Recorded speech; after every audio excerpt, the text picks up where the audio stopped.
Have you ever wondered what would happen if a message from your past suddenly found you? Imagine a letter, lost for 25 years, finally arriving. This isn't just a story about a delayed piece of mail. It's about a life that was almost lived, a love that was almost forgotten, and a truth that changes everything. It all started on a completely ordinary Tuesday. I was sorting through a pile of junk mail, ready to toss it all, when a single envelope caught my eye. It was old, yellowed, and the stamp looked like something from a museum. The postmark was faded, but I could just make out the date. 1998, 25 years ago. The address was correct, but the name wasn't mine. It was addressed to a woman named Eleanor. I didn't know an Elena. Curiosity got the better of me.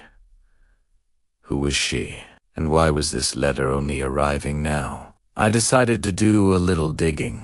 A quick search of public records showed that an Eleanor Vance had lived at my address decades ago. The sender's name was also on the envelope, a man named Thomas. My mind started racing. Was this a long-lost love letter? A family secret? The mystery was too compelling to ignore. I felt like I was holding a piece of someone's history in my hands, a ghost from the past knocking on my door. I had to know what was inside.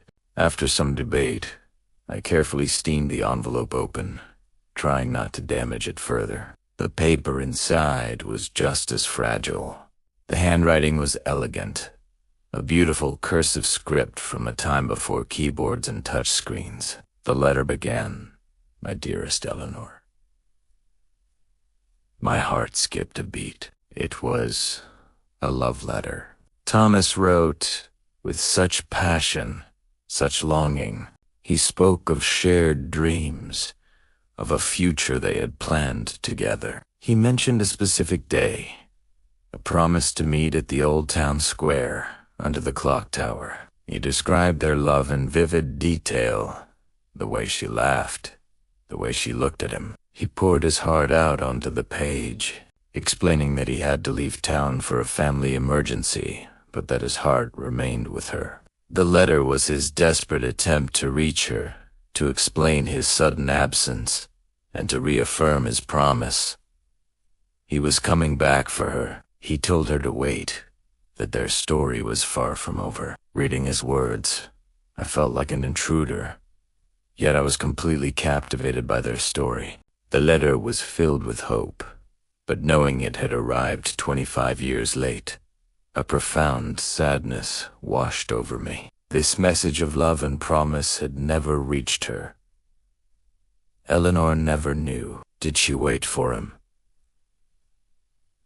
Did she think he had abandoned her? 1,000 questions flooded my mind. This single piece of paper represented a pivotal moment, a crossroad where two lives were meant to connect, but instead veered off in separate directions because of a simple, undelivered letter. It was a lost chance, a future that never was. I sat there for a long time, the letter in my hand, feeling the weight of those lost years. I felt an unexpected connection to these two strangers, Eleanor and Thomas. Their story felt personal.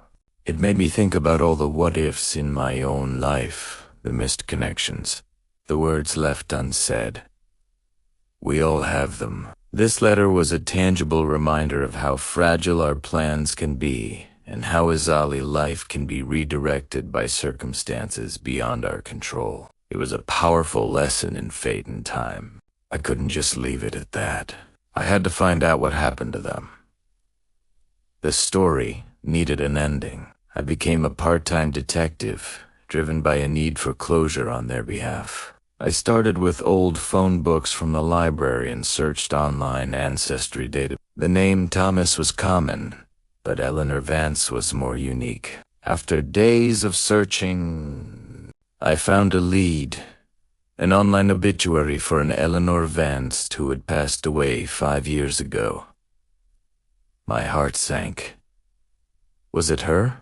The obituary mentioned she was a beloved school teacher who never married and had no children. It listed a surviving niece as her only relative. My hands were shaking as I found the niece's contact information online. I debated whether I should call, whether I was overstepping, but I had to know. I took a deep breath and dialed the number. I explained the situation, how I found this old letter, and asked if her aunt was Eleanor Vance. There was a pause on the other end of the line.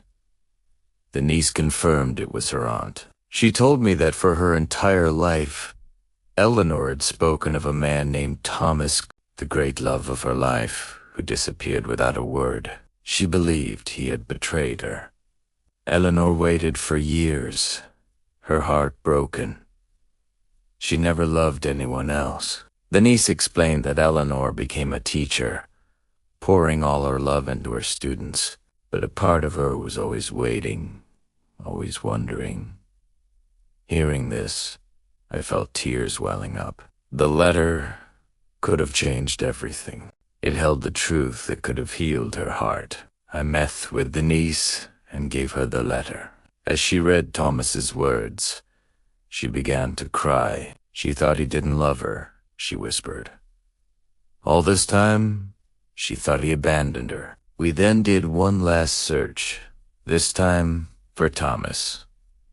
We found him. He had returned a few months after sending the letter, but Eleanor was gone. Her family had moved away, leaving no forwarding address. He searched for her for years, but eventually gave up, assuming she had moved on. He married someone else, had a family, but his friends said he always spoke of a lost love from his youth. He had passed away just 2 years prior. They had lived their whole lives just a few states apart, 2 souls forever marked by a love that was lost in the mail. This journey started with a dusty old envelope and ended with a story of love, loss, and the cruel twists of fate. It's a reminder to all of us. Don't wait. Don't leave things unsaid. Life is too short and too unpredictable to let a moment pass you by. Tell the people you love how you feel, because you never know what tomorrow holds. A 25-year-old letter taught me that the most important messages are the ones we deliver ourselves. Thank you for watching. If this story touched you, please like and subscribe for more.